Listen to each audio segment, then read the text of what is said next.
Yes. Yeah, I don't see here, the initial enthusiasm for Harris is kind of now starting to wear off a little bit, and even Mm, her supporters are saying that she refuses to do interviews. She will not answer any questions that are put to mm, her, and that she has, she said that and the things that she has said are basically backtracking on everything that she said that she believed before. But she actually says, "Oh no, I'm the same person now I was 5 years ago, or 4 years ago, or 2 years ago." But now she is, mm, saying, "Well, I never talked about abolishing the internal combustion engine when she did. mm. I've never been against more oil exploration, but of course now she said, "Oh, I'm all for fracture drilling and all this kind of thing." And Trump did say during the debate, I think he said it, that she was complaining, she's not complaining, she's saying, "Oh no, no, we are now producing more oil than we ever had before." And he said, "Well, yes, that's because when the price of gasoline hit $5 a gallon, that's when you guys really started to get worried and you realized you were going to lose. And so then you went ahead and you backed off of your promise that you would get rid of the internal combustion engine by the end of Biden's second term." And she said, "Oh, well, nothing of the sort." But of course, that was the truth. Mm. And she's, they're bringing up a whole lot of stuff that she said when she was, running for various offices in California, about how, we're going to go ahead and get rid of, we're going to have mandatory gun buyback programs and all kinds of things like that. And, she has responded now by basically going into lockdown and refusing to even talk to the press unless she'll go on like the Oprah Winfrey show or something, where she knows she has a sympathetic host who Mm. will be feeding her, softball questions. She doesn't Yeah. want to go ahead and go into a forum and say, "Okay, take your best shot." So again, that was the whole kind of Biden strategy 4 years ago. And I guess they figured, well, it worked for him, so it can work for her. But again, now people are starting to say, well, I don't know, maybe Kamala was all kind of a flash and no substance. And, whenever she gets a question she can't answer, she basically laughs a lot and tries to, Yeah. Laugh it off. yeah, right, and Mm, to shrug it off. And so that's not real inspiring. And then Tim Walz, her vice presidential running mate, he was ranked as America's most left wing governor by a bunch of independent kind of agencies. It wasn't a bunch of conservative Republican mm, people. These are just guys who would take a record and they would rank, your position on this, this, this, and this. And Walls came out as the most left wing of all the American governors. And during the George Floyd, rioting up in Minneapolis and stuff in 2020, he didn't do anything. He refused to send the National Guard in there when they were burning down buildings and stuff like that. And so people have asked him, because he's trying to go ahead and play the game that he is a good staunch law and order guy. And people are saying, now if that's true, why did you not send the National Guard into Minneapolis in 2020 after the mayor of the city specifically asked that you do that? And he is saying that, well, we didn't really know if it was the request from the mayor, because that came to us, in like not in code or some kind of foolishness. mm, And they were saying, well, the press people were saying now, Governor, even if we'll go ahead and grant you that maybe there was a transmission problem or something, but you could have seen on television that the entire city was going up in flames. And as the governor, you don't necessarily have to wait for a mayor to ask for something. You have to do what you have to do. Why didn't you send the National Guard in?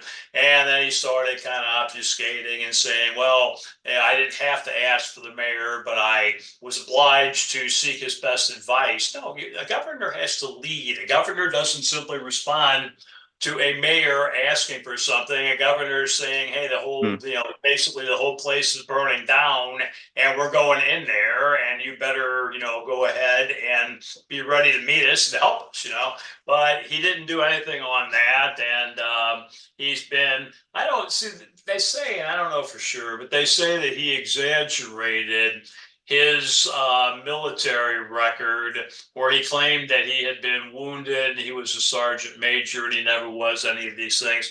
I don't know anything about that, so I'm not going to make any comment on it. But, again, the Democrats now, they realize that in the past, they were, when, Clinton and so forth, that they were torched on that when the Republicans used to run guys who were war heroes, and they were running guys who had no military record.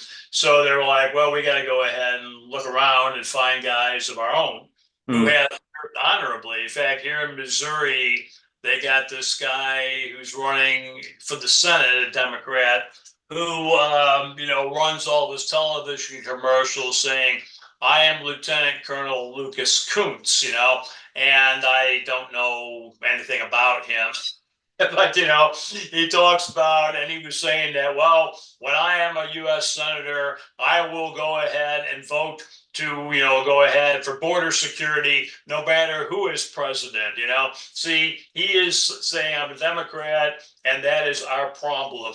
But he's like, if I'm in the Senate, I will have border security no matter who's president. And, in other words, trying to go ahead and say, well, yeah, that's kind of my party's problem here, but don't worry about that. And he said, I am a former lieutenant colonel in the U.S. Marine Corps. We know how to get things done and all that kind of stuff. Again, they, back in the 80s and even into the 90s, that was the Democrats were vulnerable on that because most of that generation, most of the guys like Clinton and the people of that age in the Democratic Party had not served in the military. A lot of them had been anti-war protesters and stuff, and that blew up in their face when they wanted to run for high office because, a lot of the military groups didn't like them and stuff like that. And so they're now kind of saying, well, hopefully we can put that, to rest now if we can get guys on the ticket who actually have military experience and, are not afraid to say that, yes, I was, in combat in Iraq or whatever, so that's the kind of thing now that will help you if you're a Democrat. Whereas 10 years ago, 20 years ago, it definitely wouldn't have helped you. Probably would have hurt you. Yeah. So, well, they've only done one interview, haven't they? Isn't it one interview on CNN they did recently? I think that's all. The only interview that Karras has and that was quite a gentle, soft interview, wasn't it? It wasn't any hard, particularly tough. They have been. I have heard, and I don't know whether it's true or not, but I've heard that they have been asking, for if not copies of the exact questions from the moderators. They ask, now what are you going to be talking about? Generally, don't spring something on us that we haven't had time to, at least look into. And that if they are doing that, that's something that the public should know about. But CNN has had a long history of close associations with the Democrats, and they don't. Well, is it part of the problem I mean, I suppose all media has it to a certain degree, but I think it's particularly pronounced in the US how polarized your media is. It's just it's all black and white. It's all zero sum. They're either staunchly Democrat or Republican. There's not really any that's in the sort of in the middle or tries to take a sort of detached look at the whole thing. Well, a lot of the main kind of television and even the main print media and things like that, they think of themselves as in some ways like part of, I don't want to say the intelligentsia, but they do think of themselves as part of like, big entertainment. Most of the big Hollywood, most of the big TV people think of themselves as part of the Hollywood crowd, and they think of themselves as, well, they don't think of themselves as show business, but they do think of themselves as kind of like part of the entertainment class, and they paid stratospheric amounts of money. And it's very rare that you're going to have, very, very rare, I would say, that you're going to have many of those guys who will even sound, that they, if you ask them, they would say, well, I vote for Democrats 99% of the time. I may have voted for one Republican here or there over the last 20 years, but never at the top of the ticket. And Mm. there is a guy over there, and you probably don't know him over in the UK. He's a TV guy, and his name is Bill Maher, Mahre. Bill Yeah, Maher. I've heard of him. Yeah. Okay, Maher is Mm. he's straight, he's a left winger down the line, but every Yeah. once in a while he'll say something that his people can barely like believe what they're saying. Now, about a year ago, possibly 2 years ago, he was on television and he was talking about taxes and stuff. And he said, "Well, I got to tell you this, liberals, you're going to lose me." He said, "I'm getting every month." I lose 50% of my income in taxes, and you left wingers saying that that's not enough, that I have to go ahead and give up more. He said, "You keep heading down that road, and I'm off the bandwagon." He said, and anybody who says 50% taxes is not enough, he said, Mm. really ought to have their head examined. So every once in a while, he will kind of depart from the orthodoxy and say something like this. And of course, he was saying things about how, well, back in the spring, on a lot of the college campuses, there were a lot of anti-Israel protests and stuff, and that actually resulted in some expulsions and things like that. And Bill Maher, that's become like that's one of the things that the Democrats are having real trouble with now, is because the Jewish vote in America has been pro-Democrat. Usually they vote about 80% for the Democrats and 20% for the Republicans. Okay. Lately, yeah, and I didn't lately, know that. I thought they were quite balanced out, but all right. no, not at all. All right. It's happening now, though, that a lot of Jewish voters, they are looking at the world as it is now, and Mm. they are seeing that a lot of the American left now is becoming anti-Israel or pro-Palestine. Mm. Therefore, they're not voting, they're not running to the Republican Party, but they are kind of drifting in that direction. And Bill Maher on his program was talking about that, and he was saying that, well, Jewish voters who for a very long time have had the very bizarre kind of voting pattern of voting for the party that declares that they are against, the very nation, the nation of Israel. Mm. And he said that, he took a pox on both your houses, so to speak. But he said and Myers, a Jew himself, he said, so any Jewish voter who is there, chanting Palestine will be free from the river to the sea. He said, but most of those kids do not know what river they're talking about. They don't know No. what sea they're talking about. And he said, he says,